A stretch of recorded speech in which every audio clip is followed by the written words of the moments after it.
참소망의 새 아침이 밝았습니다. 2024년 7월 19일 금요일 새벽 기도회를 시작하도록 하겠습니다. 다 같이 찬송가 531장을 찬양하시겠습니다.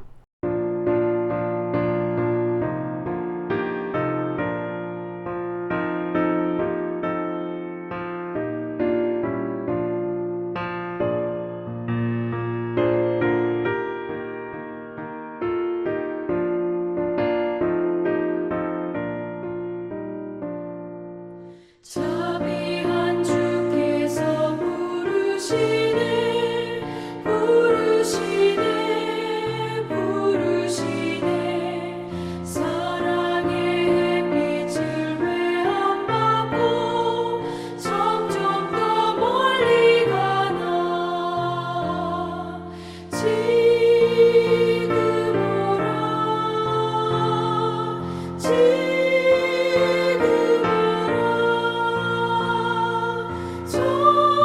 자비한 주께로 지금 건너오라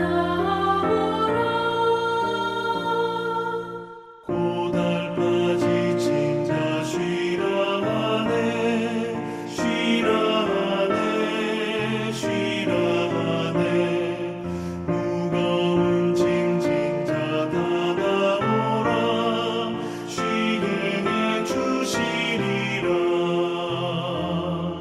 지금 오라 지금 오라 자비한 주께로 지금 건너오라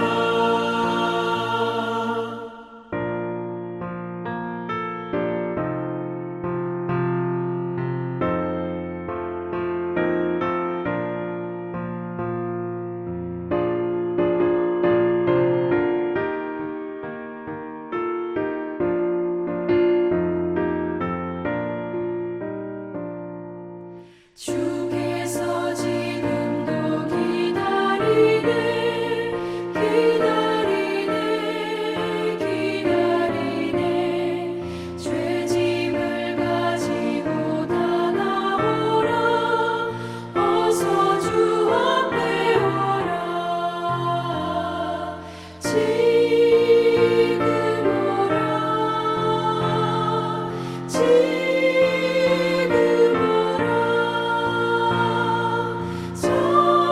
자비한 주께로 지금 건너오라 주님의 소리를 들어보라 들어보라 들어보라 그 이름 믿는 자 복 받으리 어서 곧 일어나라 지금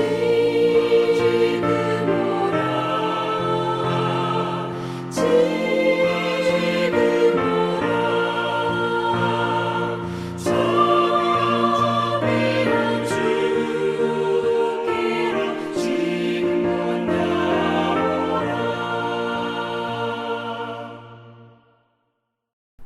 하나님께서 오늘 저희들에게 주신 말씀은 예레미야 34장 1절에서 7절입니다. 예레미야 34장 1절에서 7절 말씀을 읽겠습니다. 바벨론의 느부갓네살 왕과 그의 모든 군대와 그의 통치하에 있는 땅의 모든 나라와 모든 백성이 예루살렘과 그 모든 성읍을 칠 때에 말씀이 여호와께로부터 예레미야에게 임하여 이르시되 이스라엘의 하나님 여호와께서 이와 같이 말씀하시리라. 너는 가서 유다의 시드기야 왕에게 아뢰어 이르기를 여호와의 말씀에 보라 내가 이 성을 바벨론 왕의 손에 넘기리니 그가 이 성을 불사를 것이라. 내가 그의 손에서 벗어나지 못하고 반드시 사로잡혀 그의 손에 넘겨져서 내 눈은 바벨론 왕의 눈을 볼 것이며 그의 입은 내 입을 마주대하여 말할 것이요 너는 바벨론으로 가리라. 그러나 유다의 시드기야 왕이여 여호와의 말씀을 들으라. 여호와께서 내게 대하여 이와 같이 말씀하시니라. 내가 칼에 죽지 아니하고 평안히 죽을 것이며 사람이 너보다 먼저 있은 내 조상들 곧 선왕들에게 분향하던 것 같이 내게 분향하며 너를 위하여 애통하기를 슬프다 주여 하리니 이는 내가 말하였습니다. 여호와의 말씀이니라 하시니라. 선지자 예레미야가 이 모든 말씀을 예루살렘에서 유다의 시드기야 왕에게 하려니라. 그때 바벨론의 왕의 군대가 예루살렘과 유다의 남은 모든 성읍들을 쳤으니 곧 라기스와 아세가라. 유다의 견고한 성읍 중에 이것들만 남았음이더라. 아멘.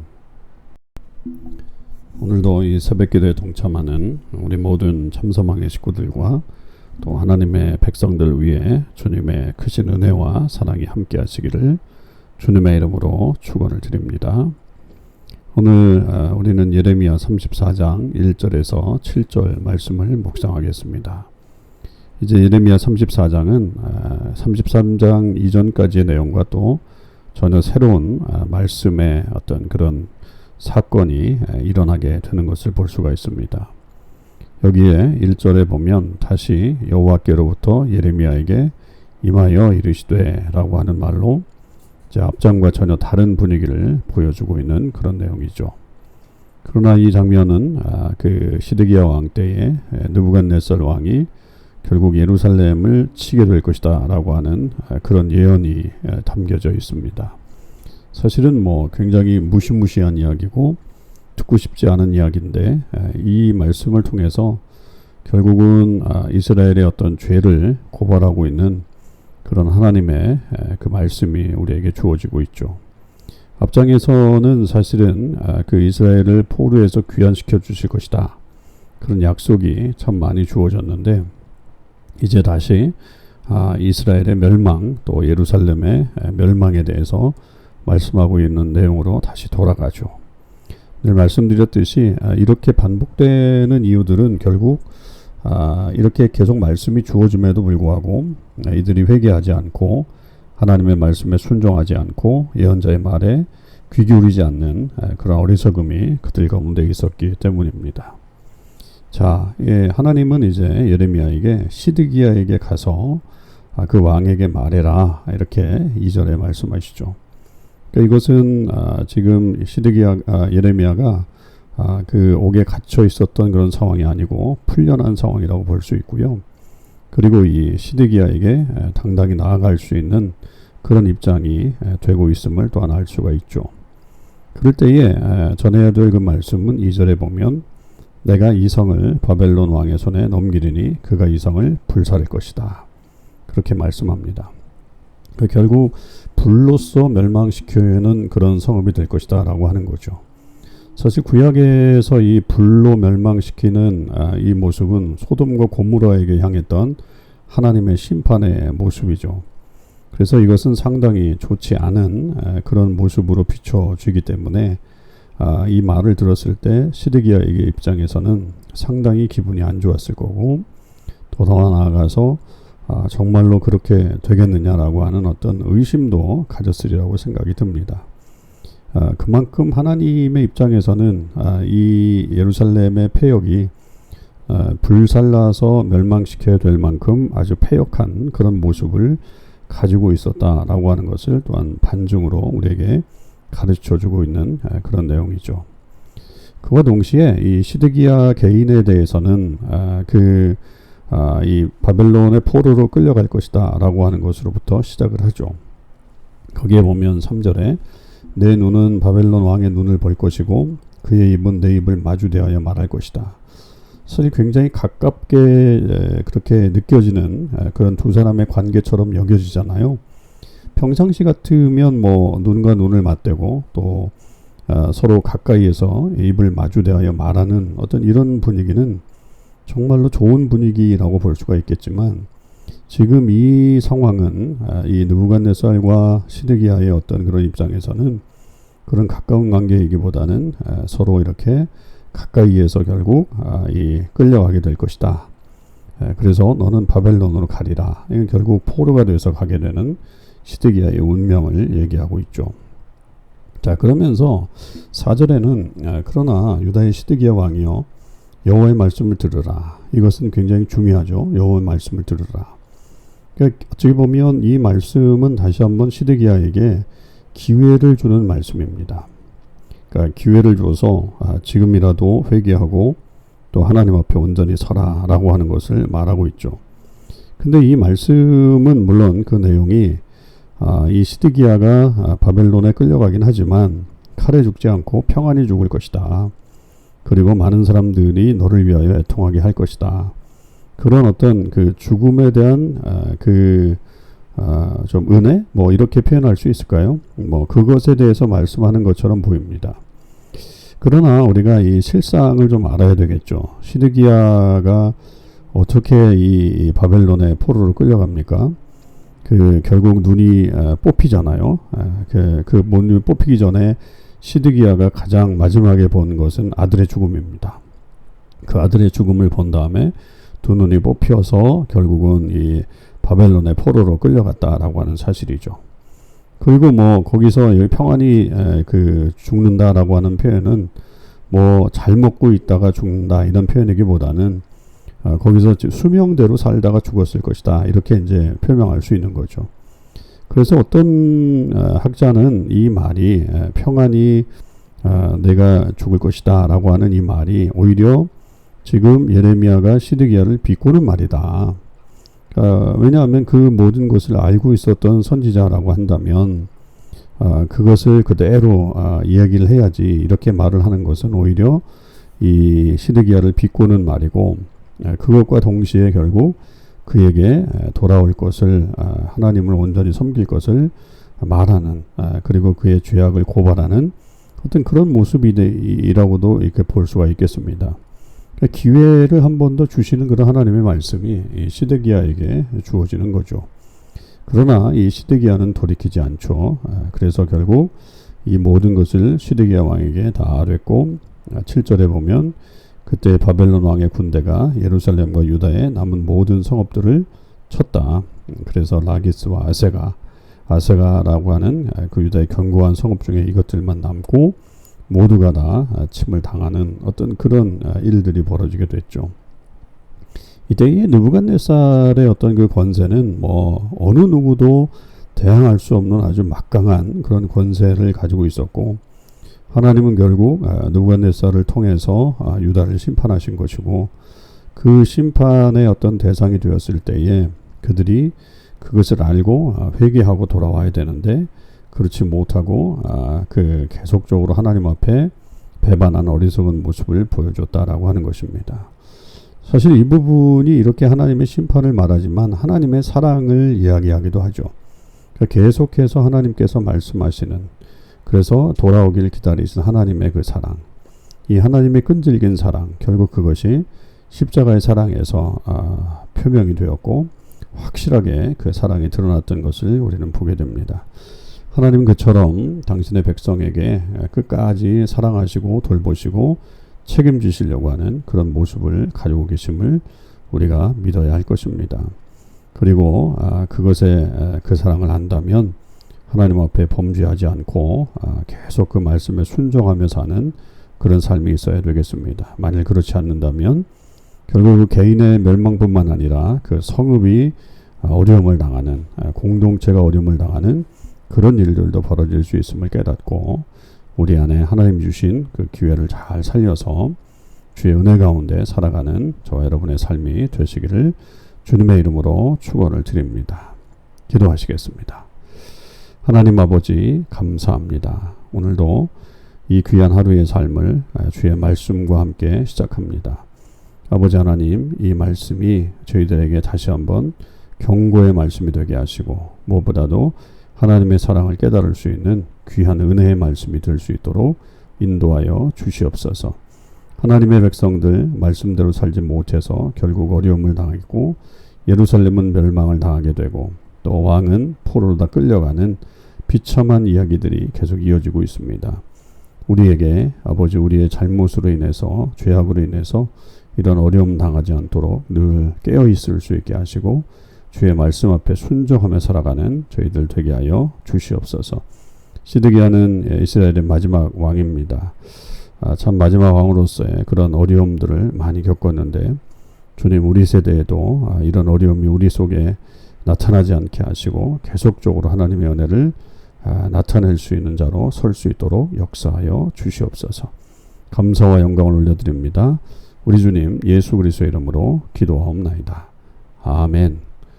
성도 여러분, 오늘 하루도 주님의 은혜 안에서 승리의 삶을 사실 수 있기를 바랍니다.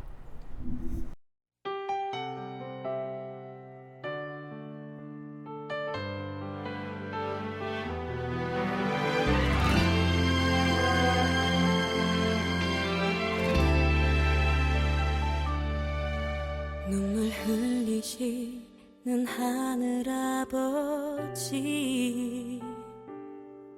사랑 때문에 고개를 떨구며 하나님의 아들 이 땅 위에 오신 분, 십자가에 그 몸을 맡기셨네. 오직 사랑, 그 사랑 때문에 하늘 보좌 버리고 십자가 지셨네. 나를 위해, 오직 나를 살리시기 위해 모든 물과 피 흘리신 예수, 십자가 그 사랑이 나를 정케 했고, 십자가 그 사랑이 나를 살리셨네. 십자가 크신 그 능력이 죽음 이기셨고, 그 십자가 말을 일으키네.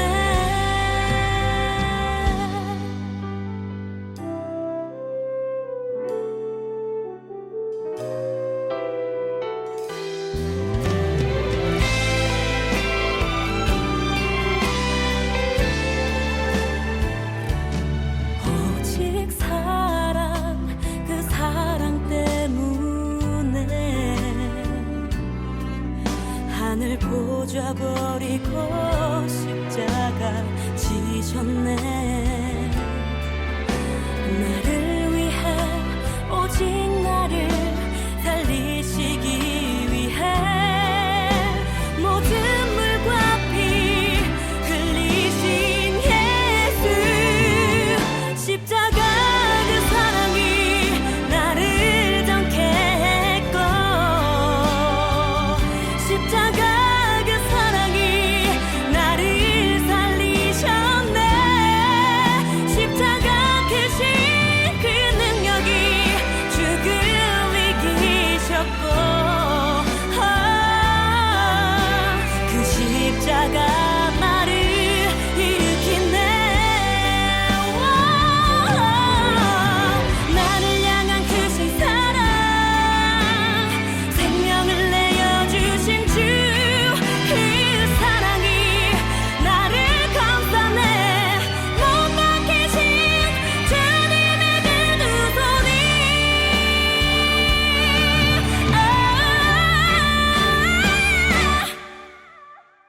십자가 그 사랑이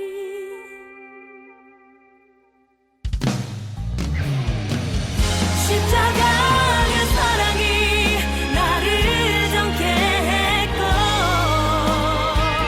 십자가 그 사랑이 나를 살리셨네. 십자가 크신 그 능력이 죽음 이기셨고, 그 십자가 나를 일으켰네.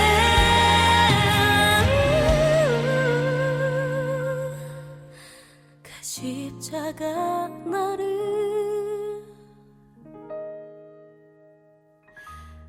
일으키네.